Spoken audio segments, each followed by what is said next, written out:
If you love me, please don't judge me.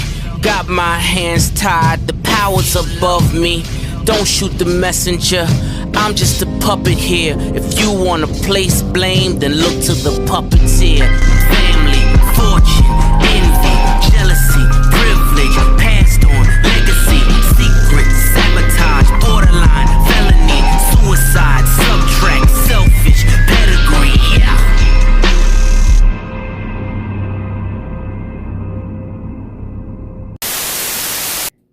How's it going, everybody? It's C-RadTV back here with another video. So, of course, it's time to continue on to What If NASCAR Had the F1 Points Format series.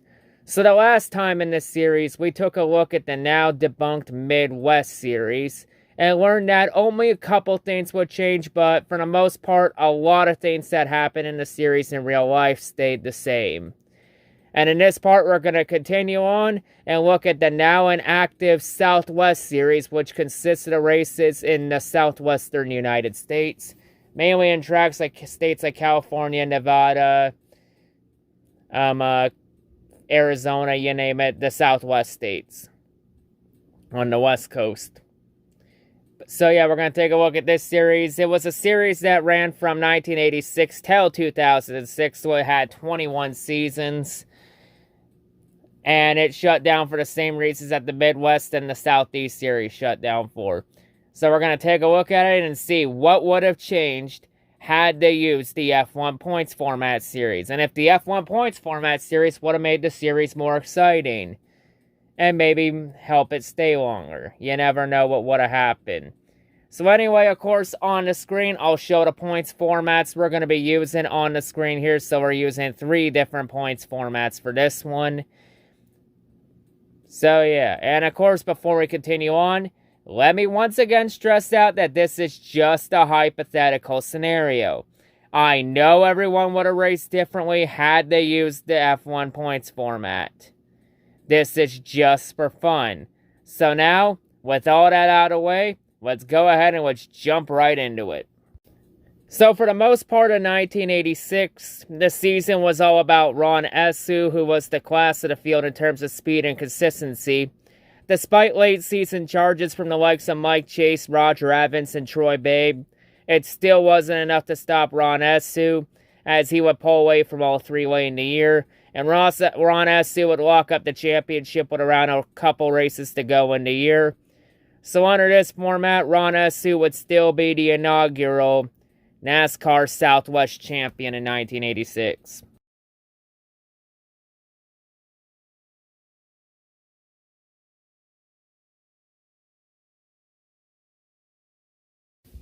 So the 1987 season, it was mainly a 2-man battle for the championship between Mike Chase and Roman Kalsinski. I believe that's how you pronounce his last name. It's a tongue twister last name. Anyway, Roman and Mike were the class of the field in terms of speed consistency all year.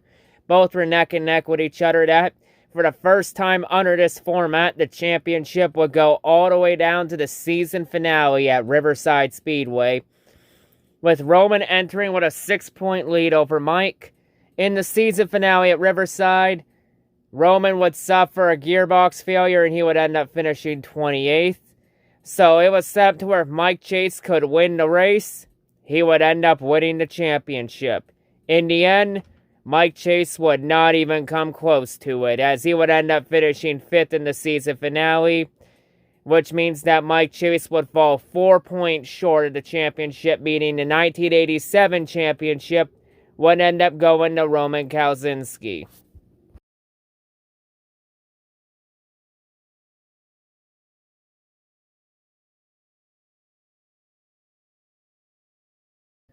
So the 1988 season, it was mainly a 3-man battle for the championship between Roman Kalsinski, Troy Babe, and Mike Chase. Those 3 were the class of the field all season in terms of speed and consistency. Those 3 were on their own levels. And in the end, late in the season, Mike Chase would fail to be consistent in key moments of the year when it mattered the most. And he'd be eliminated with around a race or 2 to go in the season. So in the end, this championship battle would go all the way down to the season finale at Phoenix between Kalsinski and Troy Babe, with Roman entering with a 5-point lead over Troy Babe. So Troy would need to finish second or better, and he would need Kalsinski to finish outside the points to have a shot at the championship. Kalsinski just needs to stay close to Babe to have a shot at the championship. In the end, in the season finale at Phoenix, Troy Babe would have a number of issues in the race, and he would end up finishing 20th, 11 laps down, while Roman Kalsinski would end up going on to finish second in the season finale. And that second place finish would be more than enough for Roman to lock up the championship by 11 points over Troy Babe. So Roman would still win the 1988 championship.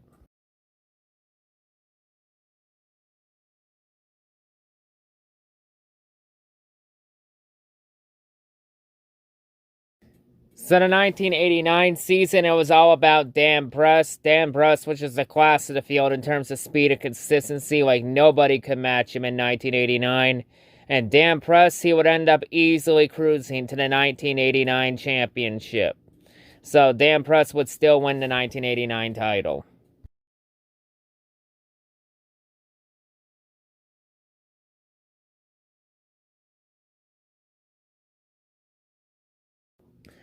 So the 1990 season finale at Phoenix, we would see 5 drivers mathematically eligible for the championship, between Doug George, Ron Hornaday Jr., M.K. Conkey, Lauren Kelly, and Dan Press. So Dan Press would enter with a 1-point lead over Doug George, 6 points over Lauren Kelly, 8 points over M.K. Conkey, and 10 points over Ron Hornaday Jr. So Hornaday and Conkey were in must-win scenarios. Kelly was almost in a must-win scenario as well. Doug George just needed to gain a couple points on Dan Press, since Press was not competing in the season finale, since Press was running a partial schedule. In the end, George, Kelly, Conkey, and Hornaday Jr. would all fail to capitalize on Press not being in the season finale, as all 4 would finish outside the top 6. So none of them scored points. And with all 4 of them failing to take advantage of the races that Dan Press didn't compete in and not building a big enough points gap to stay ahead of them, Dan Press would end up winning the 1990 championship. So Dan Press would go back-to-back in 1990.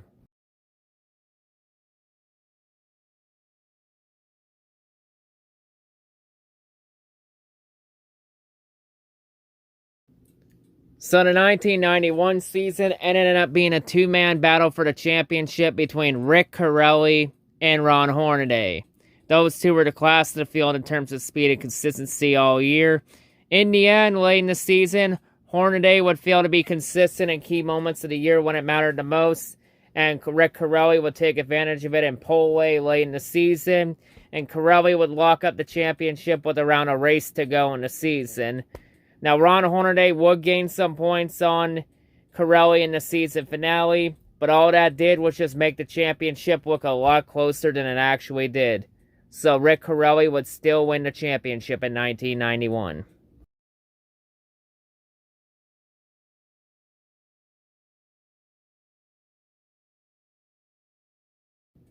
So the 1992 championship, it was all about Rick Corelli. Like, Rick Corelli was just flat out dominant in 1992. In terms of just speed and consistency, no one could match Corelli in that category. And Rick Corelli, he would end up easily cruising to the 1992 championship. So under this format, Corelli would go back-to-back in 1992.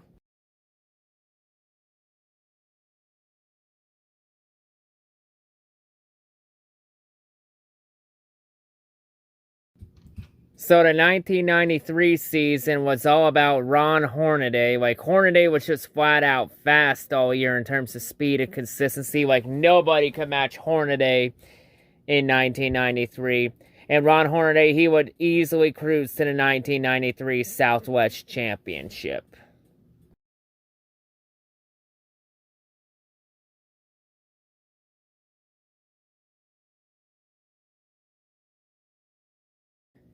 So in 1994, we would have a 5-man battle for the championship entering the season finale at Phoenix between Steve Portinga, Dale Williams, Lance Hooper, Ron Hornaday Jr.,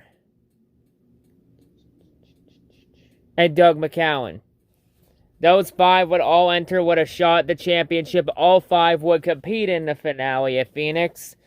So it would enter with Hooper entering with a 1-point lead over Ron Hornaday, an 8-point lead over Dale Williams, a 9-point lead over Doug McCowan, and Steve Portinga would enter 10 points ahead, would enter 10 points back. So Portinga, McCowan, and Williams were all needed to win the race and for everyone else to finish outside the points.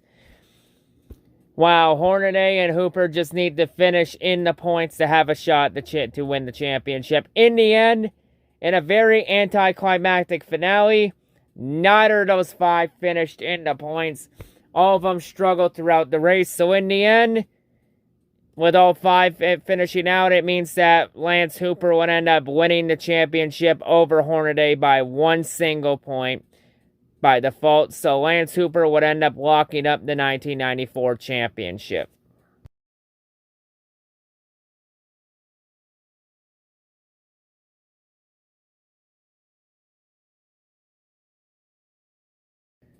So the 1995 season, it would all be about Lance Hooper. Like, Lance was just the class of the field in terms of speed and consistency all year. Like, nobody had an answer for Lance Hooper.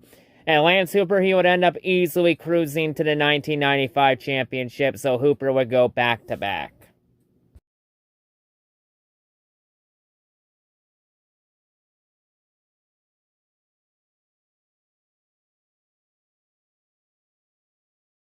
So in the 1996 season, it would be a battle of the Rodman brothers, as the championship would be between Chris Rodman and brother Craig Rodman. No, the Rodman brothers were just the class of the field all year in terms of speed and consistency. In the end, Craig Rodman would fail to be consistent in key moments of the year when it mattered the most, and Chris Rodman would take advantage of that. And Chris Rodman would win the battle of the Rodman brothers by locking up the championship with around a race to go in the season over brother Craig. So Chris would win the 1996 championship over his brother.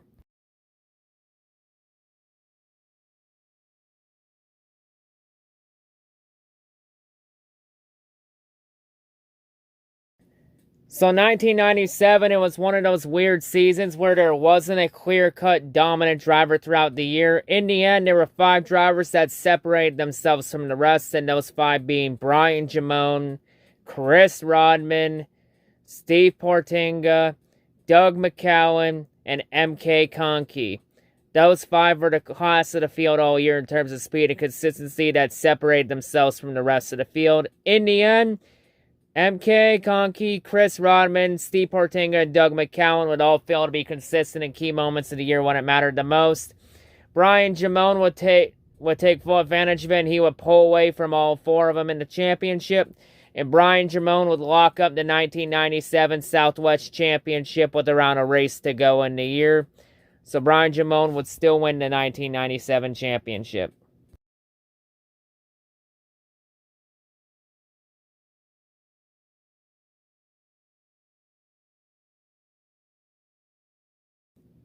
So the 1998 championship, it was mainly a 3-man battle for the championship between MK Conkey, Steve Portinga, and Brian Jamone. Those 3 were the class of the field all year in terms of speed and consistency. But in the end, late in the season, Steve Portinga would fail to be consistent in key moments of the year when it mattered the most, and would be eliminated with around a race or 2 to go in the season. So in the end, the championship would go all the way down to the 1998 season finale at Las Vegas Motor Speedway, with MK Conkey entering with a 7-point lead over Steve Portinga. So it was set up to where MK would just need to finish in the points, while Brian Jamone would have to win the race to win the have a shot at the championship. So in the end, MK Conky was the dominant car all race. Brian Germone would have issues all race, and he would end up finishing 16th and finish mid-pack. Like, Brian Germone's team completely missed the setup in that race, while MK Conky goes on to win the season finale at Las Vegas. So that win would be more than enough for MK Conky to win the 1998 Southwestern Championship. And Brian Germone would actually end up falling to third place in points to Steve Portinga on a tiebreaker. So MK Conky would still win the 1998 championship.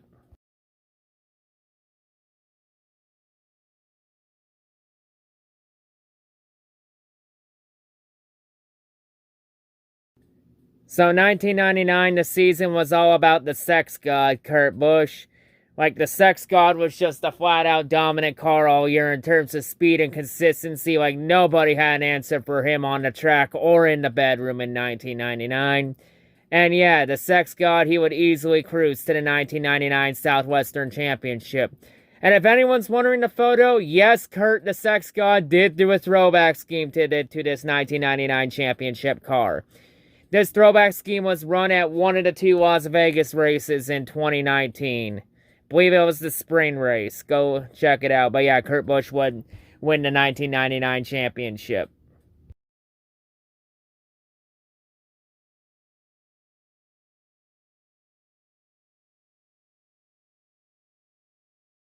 So the 2000 season, it was mainly a two-man battle for the championship between Matt Crafton and Augie Fidovich.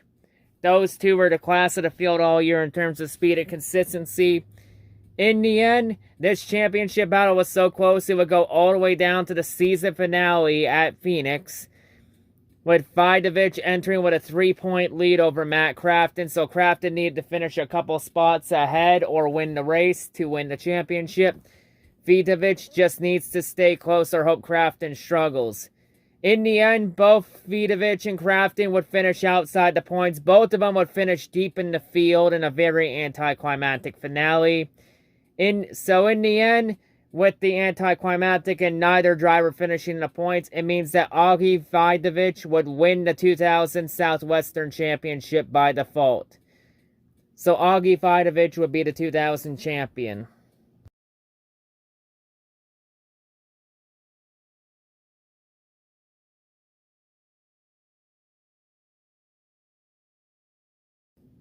So the 2001 season, it was all about Craig Rodman. Like, Craig was just a class of the field all season. Nobody had an answer for him. Well, the only one that did have an answer for him was MK Conky, who was able to stay competitive with him despite running a part-time schedule. But those races that MK Conky would miss would end up coming back to bite him in the ass, as Craig Rodman would end up taking advantage of it and would build a big enough gap to stay ahead of Conky. And Rodman would end up pulling away from MK Conky in the championship and lock it up with around a race to go in the year. So Rodman would still win the 2001 Southwest Championship.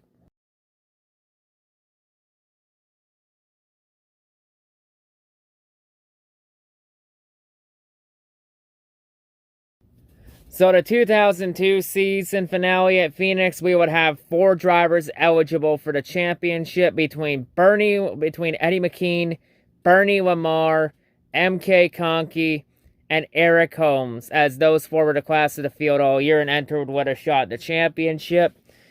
So it entered up with Bernie Lamar and MK Conky entering tied for the championship lead. Eddie McKean would enter 2 points out, and Eric Holmes would enter 9 points out. So Holmes would have to win the race, and would need everyone else to struggle and finish outside the points. While Eddie McKean just needs to finish in the points and finish a couple spots ahead of Lamar and Conky. And for between Lamar and Conky, whoever finished the highest would end up winning the title out of those two. So in the end, in the season finale, neither of the 4 scored the points and ended up finishing outside the points and struggling. So in the end, that would eliminate McKean and Holmes from the championship, which means that the 2002 championship would end in a tie between Bernie Lamar and MK Conky. In the end, the tiebreaker would end up being most wins, which Bernie Lamar had 2 wins MK Conke's 1 win, which means that Bernie Lamar would win the 2002 Southwest Championship over MK Conke on a tiebreaker.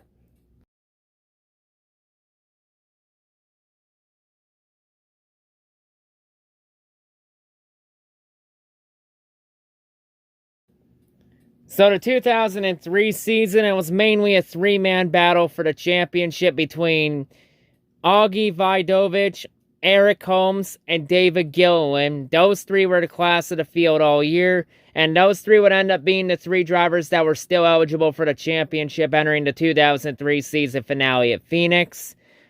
In the finale at Phoenix, David Gilliland would enter with a 7-point lead over Augie Vidovich and a 9-point lead over Eric Holmes. So David Gilliland effectively just need to finish in the points or hope Vidovich or Holmes doesn't win the race to lock up the title.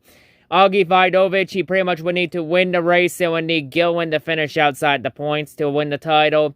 And Eric Holmes would need to win the race and need both Vidovich to finish a couple spots back, and he would need David Gilliland to finish outside the points to have a shot at the championship.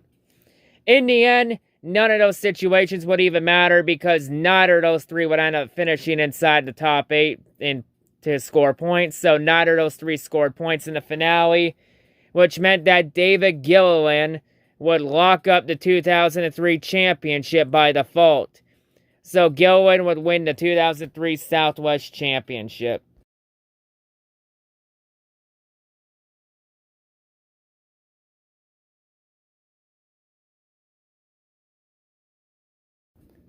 So the 2004 season, it was all about Jim Petit.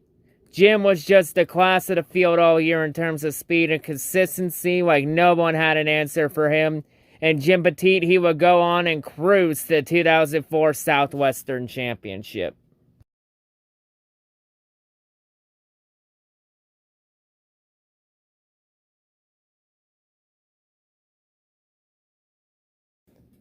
So the 2005 season, it was mainly a 2-man battle for the championship between Jim Petit and Augie Vidovich.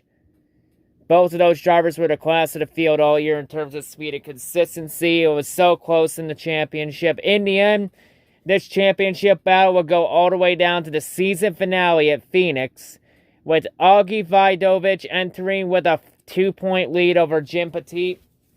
So if Jim Petit could just finish ahead of Vidovich by a couple spots, Petit would win the championship. Vidovich would just need to stay close to Jim to lock up the title. In the end, at the season finale, both drivers ran around top 5, top 10 all race. In the end, Jim Petit would end up finishing just outside the points in 9th, while Augie Vidovich would end up finishing 5th in the season finale. And that 5th place finish will be more than enough for Augie Vidovich to win the championship by 6 points over Jim Petit.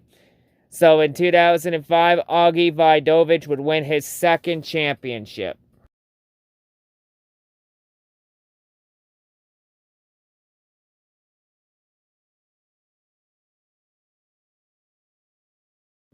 So for the 2006 season, aka the final season of the Southwest Series, we would have a very close 2-man battle for the championship between Rip Mickels, I believe that's how you pronounce it anyway, Rip Mickels and Eric Holmes.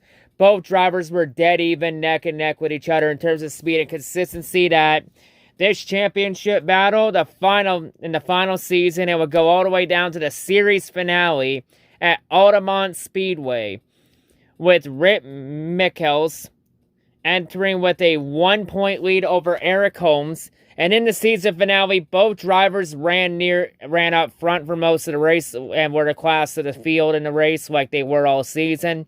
So in the end, it was set up to where whoever won the race out of those 2, or whoever finished the highest, would end up winning the championship. So it was really winner take all in the series finale. So in the end, at the end of the race, Eric Holmes would end up winning the series finale at Altamont Speedway, while Rip Mickels would end up finishing 2nd, which means that Eric Holmes would end up winning the championship over Rip Mickels by 1 single point. So Eric Holmes would be the final Southwest Series champion in 2006.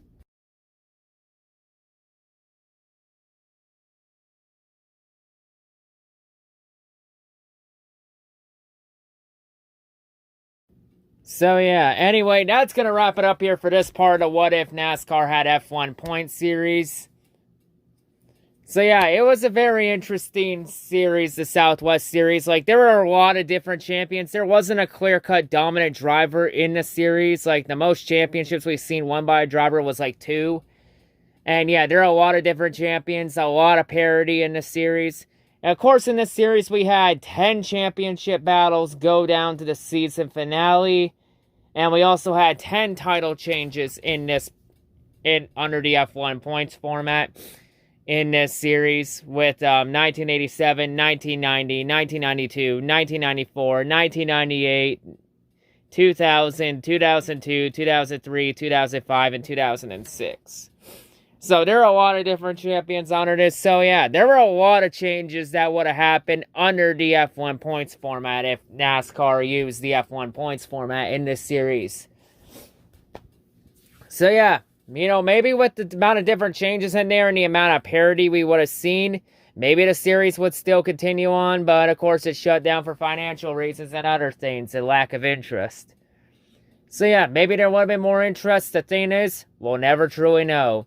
What we do know is what happened. So yeah, anyway, that's going to wrap it up for this part. So yeah, there were a lot of seasons. That's why this part took a little bit longer than most, because there was like 21 seasons to go through. The next part is going to be the Northwest Series, the final part of this extension.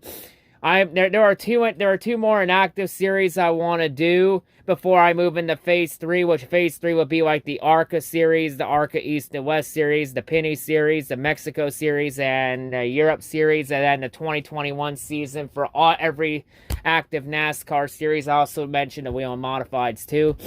So there's 2 more active NASCAR series that are inactive that I want to do. And those 2 series will wrap up Phase 2 before we move into Phase 3. So yeah, so yeah, you all got that to look forward to. So yeah, anyway, that's all I gotta say. And like I said, these vids are gonna go nowhere. They're just probably gonna take a back seat for the most part now, because the NFL season is now upon us. But yeah, as you know, I'll try and get these out as quickly as I can. Whenever I get the next part out, it all depends on how fast I make it. But yeah, anyway, that's all I gotta say. Hope everyone's a great day. I'll see you all in whatever I make next. Peace.